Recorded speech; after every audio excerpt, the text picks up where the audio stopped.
22 April, راست دل رویہ۔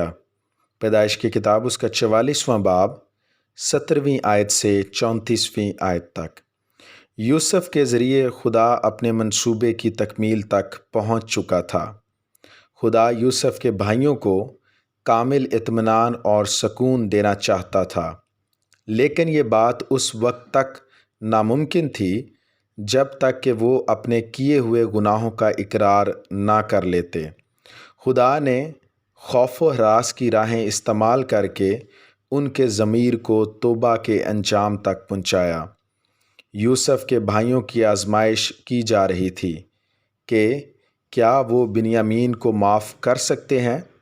وہ ان سب کے لیے پریشانی کا سبب بنا۔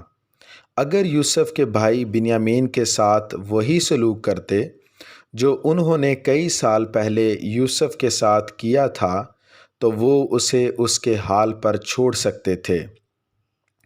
اگر وہ ایسا کرتے تو انہیں کبھی معاف نہیں کیا جا سکتا تھا، لیکن یہودا نے اپنے الفاظ کے ذریعے اپنے دل کی تبدیلی کا اظہار کیا اور کہا کہ ہم مصر میں غلام کی حیثیت سے زندگی گزار لیں گے، بجائے اس کے کہ ہم بنیامین کے بغیر واپس جائیں۔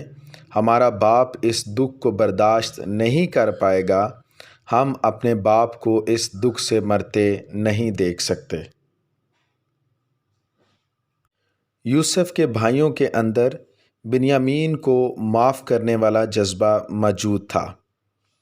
معاف کرنا انتہائی اہم بات ہے۔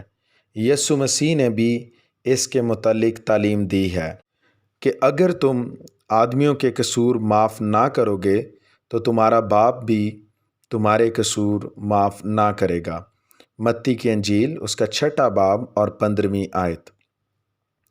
یہاں ہم دیکھ سکتے ہیں کہ معافی نامے کی 4 مختلف شرائط پوری ہو چکی ہیں۔ پہلی، ان کا ضمیر جاگ چکا تھا۔ دوسری، انہوں نے اپنے گناہ کا اقرار کیا تھا۔ تیسری، ان کو معافی مل چکی تھی۔ چوتھی، اور انہیں ایک نئی زندگی مل گئی تھی۔ اب یوسف کے بھائیوں کا رویہ بہت ہی مصنفانہ تھا، کیونکہ اس کے بھائیوں کی زندگی میں خدا کے منصوبے تکمیل پا چکے تھے۔ اب یوسف اس بات کے لیے آزاد تھا کہ وہ اپنی شناخت ان کے سامنے ظاہر کر دے۔